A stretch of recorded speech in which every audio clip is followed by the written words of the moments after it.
I'm very happy to see how the falconer stay on the right and the doctor stay on the left. I love this arrangement, and it's great that you are from both sides because I will combine both falconry and falcon medicine. And I say here we have very distinguished professors into every medicine. I was first falconer and then a doctor, so I was able to manage them both. Right. I'm sure a couple of us we met already before, and I've been last year here in Saudi for the Falcon racing. But in Dubai, I'm already 10 years. I've been first year with Sheikh Sultan bin Zayed in the private collection of the breeding center, and then I was managing the collection in Dubai, Dubai Falcon Center, very well the largest Falcon collection at that time. And I love to be part of the racing in the Middle East for the last couple of years. And I was combine my passion for the holistic medicine with the falconry. I believe a couple of you spoke about the history of the falconry. I will not get in all those details, but I hear everyone speaks about the falconry started in the Middle East, and it's interesting enough that the first news about falconry they were from Japan. So it's interesting that they were the first ones that they were attested to have done falconry there. And nowadays it's quite complicated to do a proper falconry like in the past to go and hunt everywhere. Now we have roads in construction all over, so it's getting more and more difficult to practice a proper falconry. In Europe it's quite nice. Anybody went in Europe for hunting? Not for shooting, I know you guys like to shoot, but the real falconry. So from August onwards, in most of the countries, especially Germany, Poland, Slovakia, Czech Republic, we are organizing what we call field meetings. So all the falconers, we are gathering together. You see here is a group picture in the morning, and they are the group of the falcons, the groups of goshawks or hereshawks, and the groups of golden eagles. I used to have a golden eagle. He was my master, Joseph Hibeler. He brought the science of training golden eagles from Mongolia, I think 50 years ago. So he was my mentor back in the day. So what we do after this meeting, we all go in different areas because eagles need to hunt deers and foxes and the big hares. The falcons need to hunt pheasants and ducks. So we will go to different areas 100 kilometers from each other, so we don't interfere. And in the evening, we all get together and celebrating and telling the stories about how the day was. So it's a very different style of doing falconry. It's quite well organized. Now, of course, in the Middle East is one of the important point of spreading the falconry around the globe.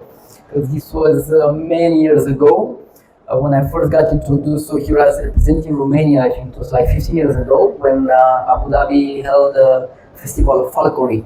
So 80 nations around the world, they came to represent falconry in their country.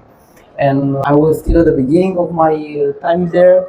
And in Romania, I was hunting with goshawks mainly, and rabbits and hares and pheasants and ducks. So it's quite nice hunting in Romania.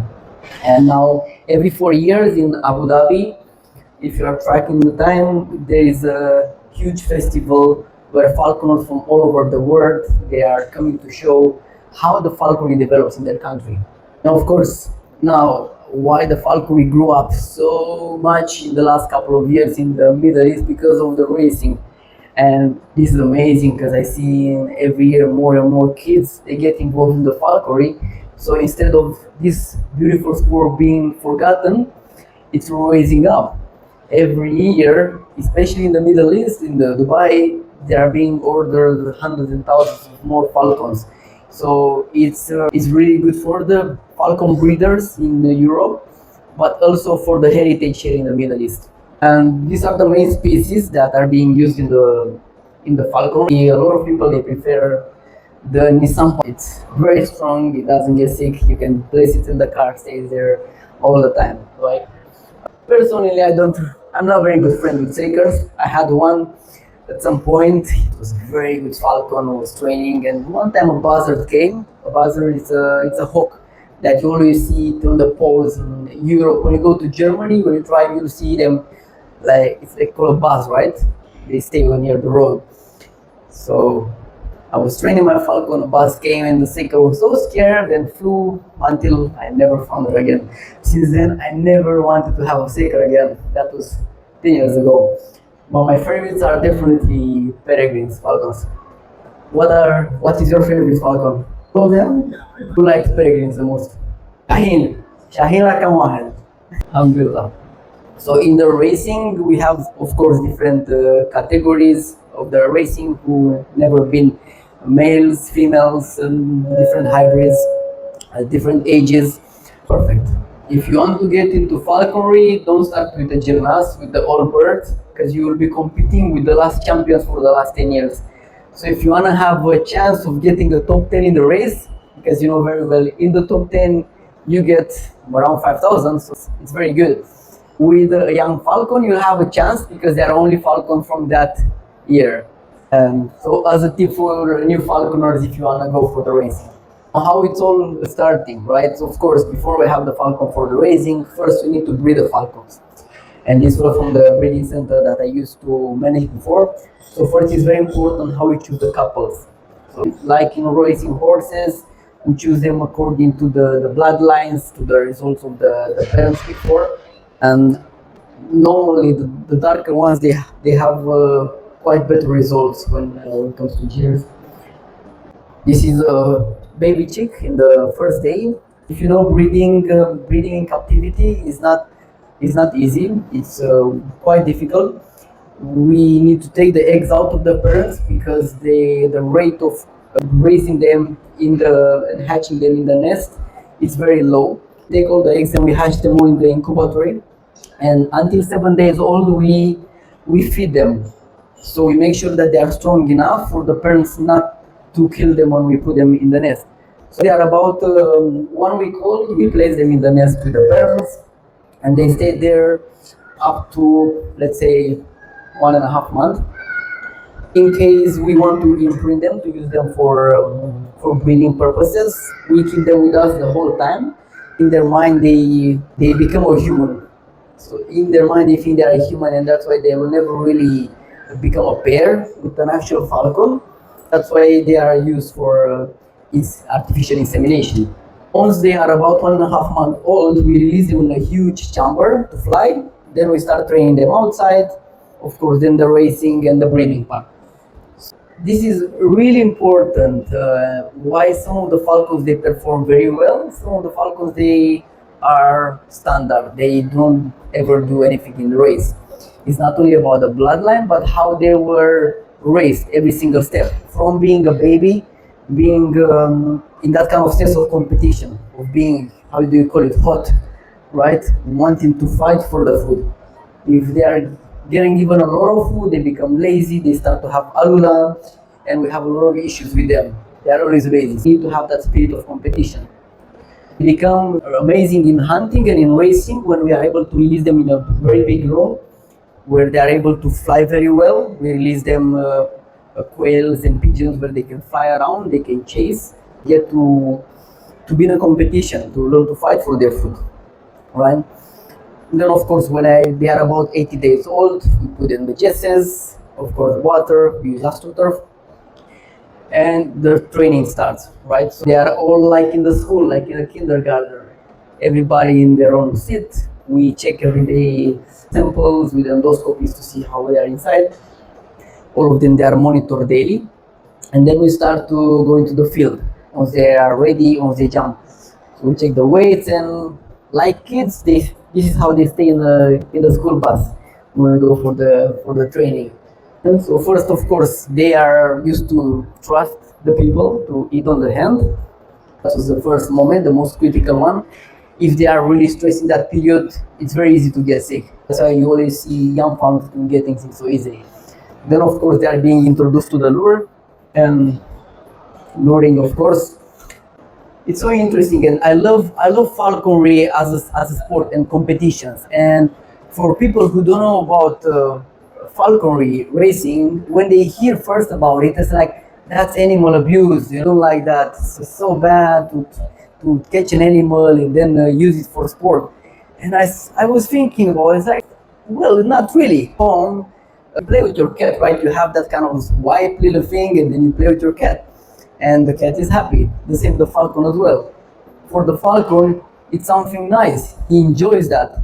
He doesn't have any leash. Nobody beats him on the back to fly. He fly because his heart wants. And when we play with the lure, when we give a pigeon, that's their life. They enjoy it. That's why I see it as one of the most beautiful sports out there. Because the falcons, they do what they love the most. They fly and they hunt. Normally, when we start the season, it's very important when you get a falcon to check everything. Because even from the outside, looks perfect and breathes well, and maybe the marsh, how you call it, the fecal samples, they're looking okay. Inside might be already very sick because you know very well that aspergillosis, it grows in 2-3 days. Everyone who gets a falcon do the endoscopy, very important. So normally we do a whole endoscopy, we check the air sacs, the crop as well, we take a blood sample, and then we create the protocols depending if the falcon will go for racing or for hunting.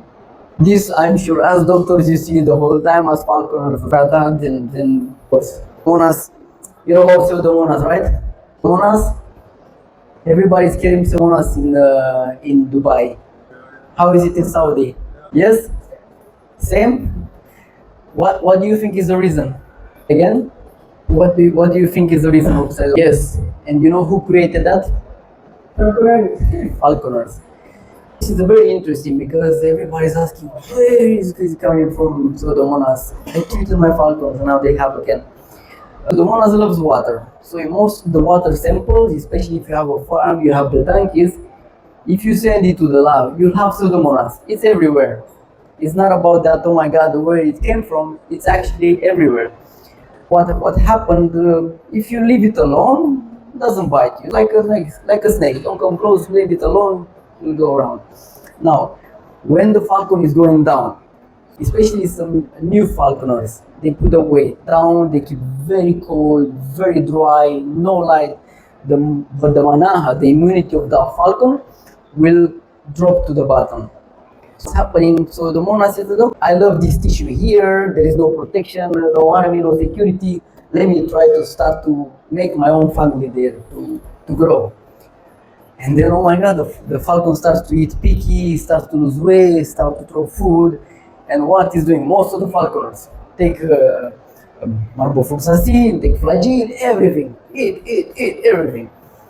After 1 week, if it doesn't work, it becomes worse, the falcon losing more weight. They go to the doctor, doctor, tabanto, you're very bad, it's not taking weight, not eating.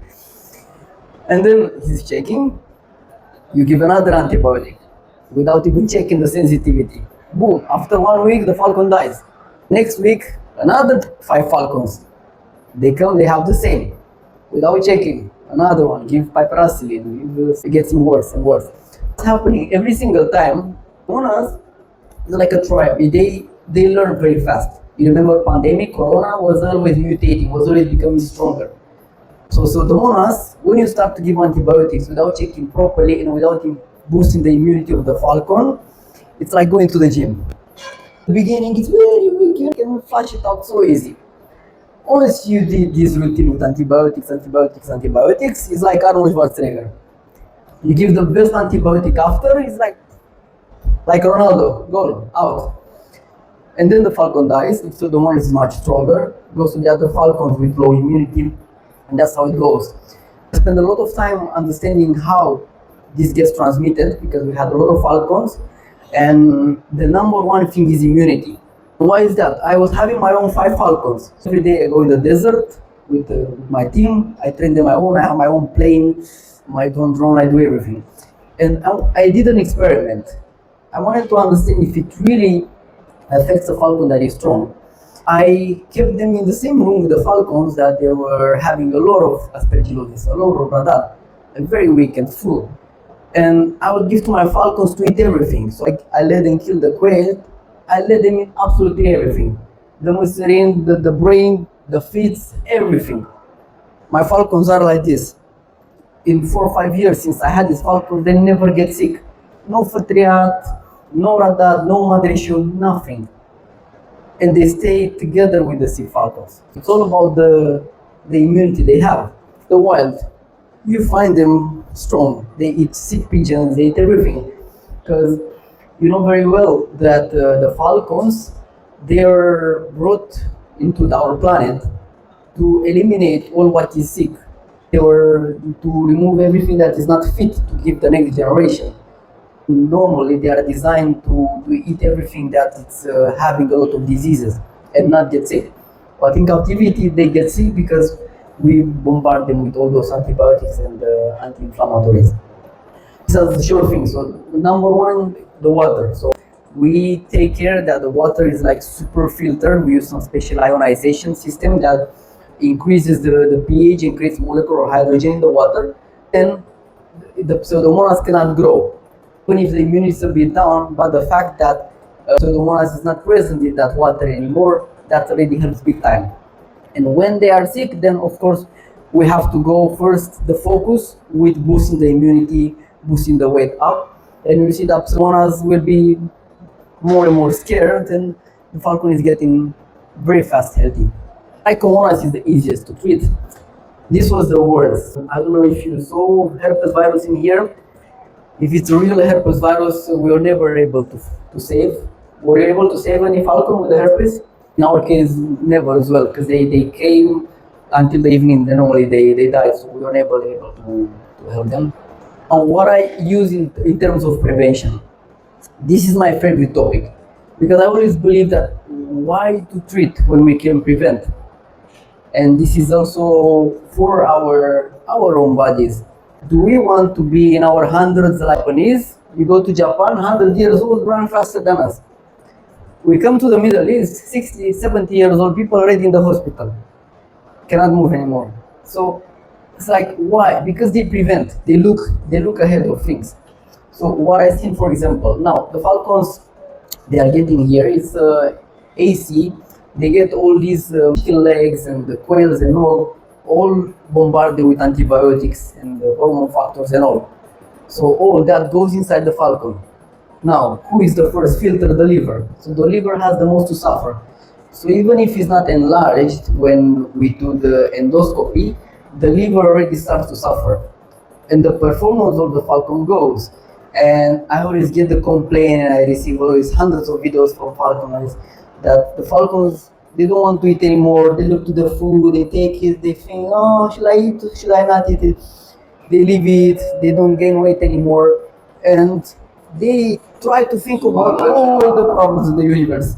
Most of the time it's the liver that is suffering, and that is why all the issues are coming. During all my trials, I tried all the medicine in the world, because we had a very big collection. The budget was unlimited, so I could try everything. So I was going to different like traditional medicine and holistic medicine. I buy everything that I do my research, and then I try. So the one that worked the most was this specific foods of curcum from Japan, and they are rich with squalene. So squalene is a cartilage of the shark, and they have as well fish oil, and they add inside as well some vitamin B12. B2 is down as well, perilla oil and other stuff. So that helps the liver to detox very fast and starts to work much better. The falcons, they start to again to have appetite, and they are able to detox that chemicals. And what I use a lot is garlic, and I prefer normally this kind of formula, so aged with certain kind of enzymes as well. And sometimes it's so interesting because for critical cases of monas, we did as well the cultures. You placed a little bit of the garlic on the plate, you try antibiotics, none of the antibiotic works, the garlic works 100%.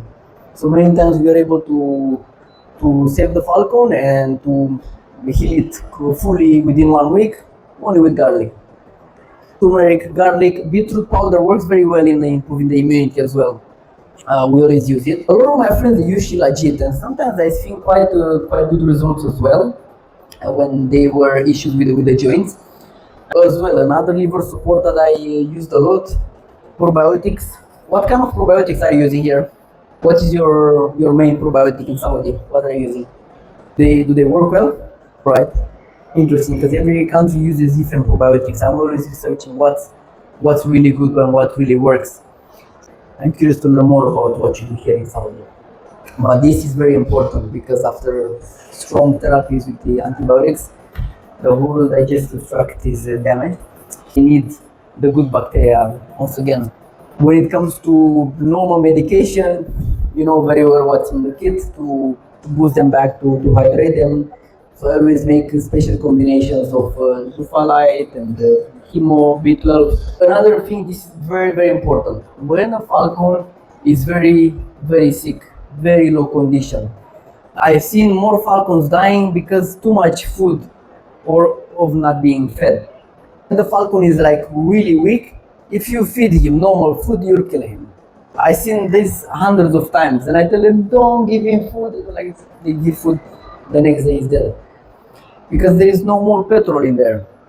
So how the falcon can digest that food? It takes a lot of energy to digest the food.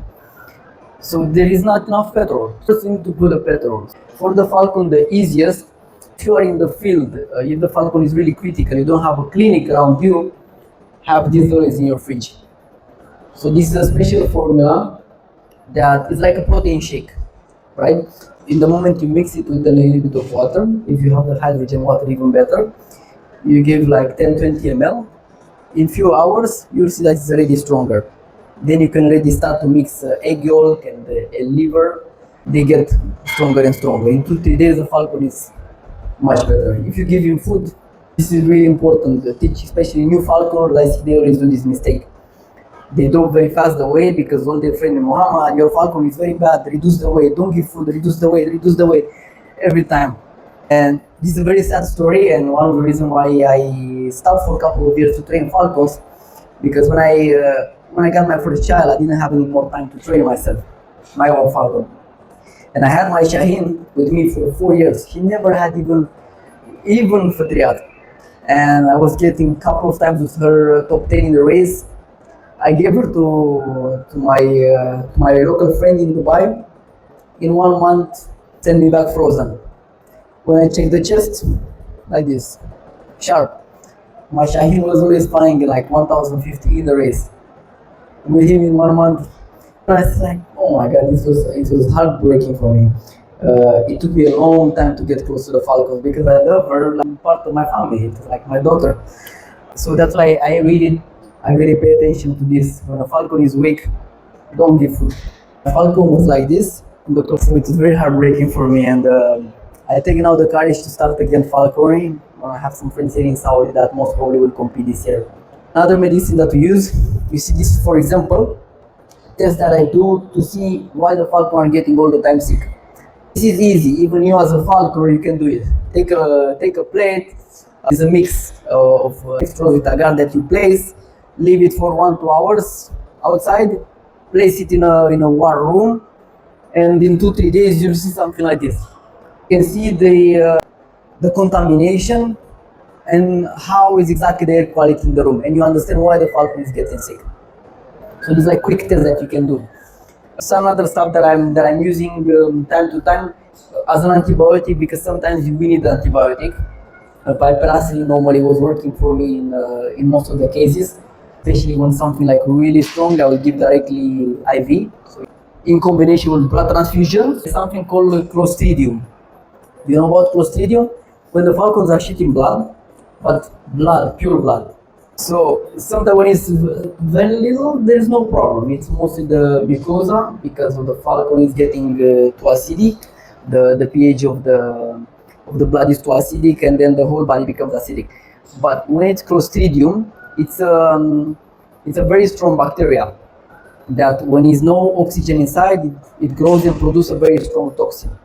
And I've seen that also sometimes in the breeding centers, but many times again with the beginner falconers. Again, it's a good education for beginner falconers. What's happening when we give frozen food? So we have the quail that was frozen, the chicken that was frozen. With the rats, I've seen the most. Would they place him out to get defrosted? And many times they keep it in a bag, in a closed bag, and there is no oxygen. In that moment, if you leave it, let's say half an hour more than it should be, Let's say, for example, leave it out 1 hour. It's already still a bit cold. It's okay. The bacteria are still sleeping. If you leave it another half an hour, the bacteria waking up. Ah, nice here. I like it. No oxygen, dark, food, perfect. Bam! It opens like a bomb, like Hiroshima. It produces that toxic instantly, and you don't see anything. The quail still looks good. Everything is okay. You give it to the falcon. He's okay. The next day you go is barely standing, full blood, completely full blood. You try to take blood to check it and to do blood chemistry and so on. It doesn't stop. It's like, oh, that's what I know, because sometimes it's not easy to make the difference. It's just acidity, so they move out the blood from the intestine, or there is the toxin from the Clostridium. You see that it doesn't stop when you take blood. It's like, oh, that moment, you know what I do? The only thing that can save the falcon is blood transfusion. Now, I don't know how many people they do blood transfusion in here, but when I first placed in this situation, I never did it before. I was taught theoretically by Dr. Peter, that he's the personal doctor of Sheikh Hamdan since, I don't know, 30, 40 years. And I used to go to him for critical cases, and he told me, whenever you have a falcon like this, the only thing that will save that falcon is blood transfusion. And not tomorrow, now. The moment I call Hussein, or the place, I said, listen, the falcon is dying 99% until evening. And this falcon was a champion that she was winning many races. Her name was Sharar. And I said, she's dying until evening, 99%. I have only one chance. I need to do blood transfusion. I was still young at that time. And he asked me, have you ever done it before? My dreams. I never ever did it in my life. I have no idea how it works. But Dr. Peter told me theoretically. I told the breeder, bring me the fattest Jerry female that you have in the breeding collection. I need some really strong blood. I had 2 blood machines. I was very lucky. I set them all. I slit them, all of them. I created the cocktails. With the falcon blood is quite tricky. You have to be very fast. You need to manipulate it with a lot of care. Change the needles very quick. I had to do it like you change the racing cars, the Formula One. You have like 10 seconds to change the tire, put petrol, and do everything. Even if I never did it in my life, 15 ml. We make them all up. Start with the infusion with the piperacillin IV with the catheter, and I saved the falcon. I was very happy because it was the first case I ever had, and it was so rewarding to see that falcon living and being able to make babies the next season. This is so beautiful. When you are a doctor, when you are able to give back the life, this makes your day. This was my first Gir falcon that I was training. I used to train Shahiz and other, and it had also a very interesting story. They wanted to put her down, right, to make her halal because she has a completely broken leg with gold pieces. So we did a very special surgery. We clipped it back, and I was able to raise her. So here how we start the training with the airplane. If you never seen the training, it's amazing. Doctors go and watch. It's so much fun. Used to play the whole time with the falcon that way. Of course, to get a strong start, the falcon need to have a very strong start in the race. We use the big airplane, so they need to have a very strong start. That's building up the muscles very well. Then, of course, racing, you register the falcons. They are all waiting for their turn, and probably you saw it on the TV, and it's so easy. I'll just get the falcon there. Go, stand, the falcon goes, oh, mashallah, I'm a champion. It doesn't work that way. It's every single aspect of that is so important. By the moment you get in, you gotta let the falcon see it. Make sure that he see the falconers because it's 400 meters away. Make sure that you give him a little bit of food so he's grounded, he's not staying a little bit wrong. Make sure you don't hold the leash. Then make sure that he's in the right position. Make sure you don't push it. There are like 100 small little things that can help you become a champion or not. So here you see from the actual, you see all the things that you give the tidbits, and then you let her go. This was amazing because she was donated to me because all her feathers were broken. But it's interesting, this falcon had all the feathers implanted. So they were so broken when she came from Slovenia. that we have to replace all the primary feathers. Replace them with the metals, right? Because they're broken from the base, very strong metal. I think she had already like 600 grams of metal. The first season, this falcon could never go more than 50 meters up. For the racing was very good because she was always flat. She was never going up, and maybe that was a good thing as well because she never went up. So even until the fourth year, she was always down, always straight, always strong. It was interesting. I love her. In 2019, together with Zoli, he was the breeder of the Falcon Center. We got #1 in the race. First time as a foreigner in competition, I think with more than 50 professional falconers. And of course, I understood that here in Saudi, it's starting as well the falconry with the kids, right? Is it started already, or you have it before? You have it. Beautiful. So it's amazing. In Dubai, we do that for probably at least 7-8 years, and the kids are getting trained. And it's so amazing to see a little guy like 6 years old. You see how concentrated, how focused, and I see something beautiful that can be advertised in the government as well to let kids to learn falconry, rather than staying all the time on the PlayStation and becoming aggressive, having all that ADHD and so on. Teaching them falcons, teaching them stability, teaching them grounding. I feel it's really important for the next generation. That's why we have a lot of kids. Of course, even the foreigners are allowed. So this kid was training with me every morning. His father used to bring him in the desert, so we used to teach him all the tools of how we can train a falcon to participate in the race. And now we have the beauty falcon contest. Oh, so who never been to a beauty falcon contest? It's amazing. They choose the most beautiful falcons in the world, and they all compete who is the largest, the most beautiful, most white. And everyone wonders what are the falcons doing when the falcon season is finished. Well, if they're bringing really good results, they get to relax in a very big majlis. 6 months they are in vacation like in Hawaii. So they have a big space. Every day they get full food. If they are not having good results, sadly, they go into the market. And it's also something that I would love to address, probably from the governmental level, what to do with this kind of falcons, because they end up in markets, they are getting sick there, and hundreds of them are dying every year. So it would be amazing to find a solution to give a second chance to these falcons. Perhaps create a center where they can be next year trained only for kid competition, donated to the kids. So maybe the government can invest a little bit to help those falcons to save them, because otherwise, sadly, they are dying on the purchasing shops. And that's sad, because so many breeders, they put their heart to breed that falcon. They come all over from Canada maybe, and they end up dying in a shop where they can be given a second chance. It's so big. I'm sure a lot of kids, as well, something interesting can be done. Kids with autism, kids with ADHD. I believe there are so many centers. It can be programs where are being taught how to have a falcon. And we saw it, kids that they have issues, they cannot focus. Give him a falcon on the head and let him stay a little bit. They change, they become nicer, and those kids can be integrated into society later on using these tools. Falconry can help in many ways, more ways than you think. Every single small detail, from choosing the breeders, from the breeding itself, from the training, from prevention, every single thing play a role if you want to have really good results as a falconer.